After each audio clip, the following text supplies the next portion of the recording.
पाणी चावते हो. होय. लवकरात लवकर याकडे लक्ष दिलं पाहिजे, अन्यथा ही जी खालची सर्व गाव आहे या सर्व गावाचा उद्रेक झाल्याशिवाय राहणार. बरोबर गांधी येते त्या परत गेले मी गांधी येते त्या बयाशीला त्रास होतो. मास्क्याची मर झालेली आहे आणि अशातच दुसरा प्लॅन्ट इतकं मोठे कोट्यवधी रुपये जर शासन देऊन तो प्लॅन्ट उभा करत असेल, नेमका तो प्लॅन्ट कशाला? आता माणसं मेलेत, आता माणसं मारायसाठी तो प्लॅन्ट उभा करणार आहे. काय पुन्हा असं पाण्यात गेली अंगाला गांधी उठते त्या. ज्या आषाढी एकादशी जेव्हा आपल्या पंढरपूरमध्ये संपूर्ण महाराष्ट्रातील जी भक्तगण मंडळी आषाढी एकादशीला येतात, मोठ्या प्रमाणात गर्दी होते आणि त्या गर्दीला मॅनेज करण्याचं किंवा त्या सगळं मॅनेजमेंट करण्याचं काम हे नगरपालिकेकडे असतं.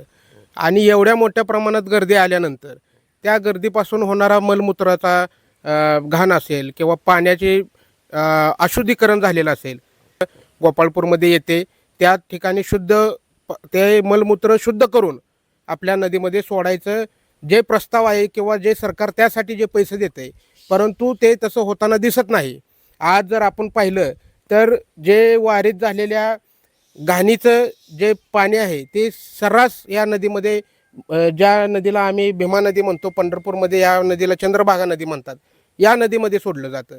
आणि ती नदी पुढे येऊन पुळूज असेल, सरकुली असेल, शंकरगाव असेल, अशा पंढरपूर तालुक्यातील सर्व गावांना वेढा घालून ती नदी पुढे जाते. आणि या नदीच्या काठी जे जे गावं आहेत त्या गावातील लोकांना याच नदीचं पिण्यासाठी पाणी असेल किंवा जनावरांसाठी असेल, शेतीसाठी असेल, या सर्व गोष्टींसाठी या नदीच्या पाण्याचा वापर केला जातो.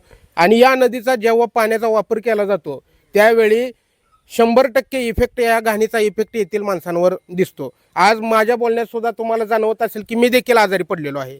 हे जे पाणी आहे या पाण्यामुळे येथील जनावरांच्या शरीरावर परिणाम होतो, शेतकऱ्यांच्या शरीरावर परिणाम होतो. आज आपले शेतकरी असेल, येथील सर्वसामान्य जनता असेल, येथील पिण्यासाठी देखील हे पाणी वापरतात.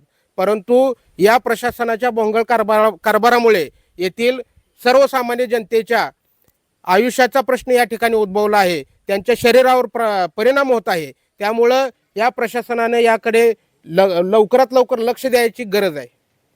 आता कसं आहे, पहिल्या प्लॅन्टमध्ये मला अशी माहिती मिळाली की पहिल्या प्लॅन्ट असून देखील गोपाळपूरसारख्या पंढरपूरला चिटकून असलेल्या गावामध्ये एका शेतकऱ्याने मासे पाळले होते विहिरीमध्ये.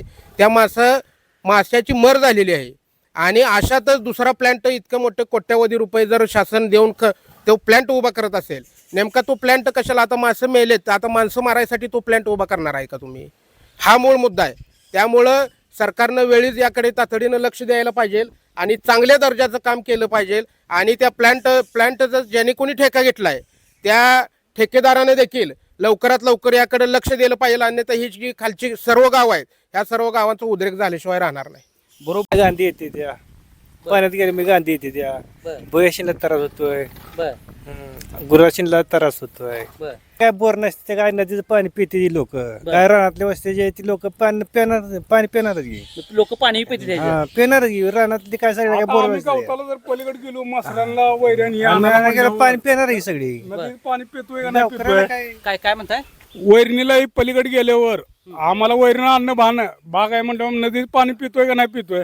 मग फिल्टरचं पाणी कुठलं पितो आम्ही? त्या टायमाला तुम्ही सरकार निकमत मागायला येते का? काय पुन्हा असं पाण्यात गेली अंगाला गांधी उठते त्या. चित्रपटाला तिकडे होणार त्रास, घाण पाणी म्हटल्यावर होणार.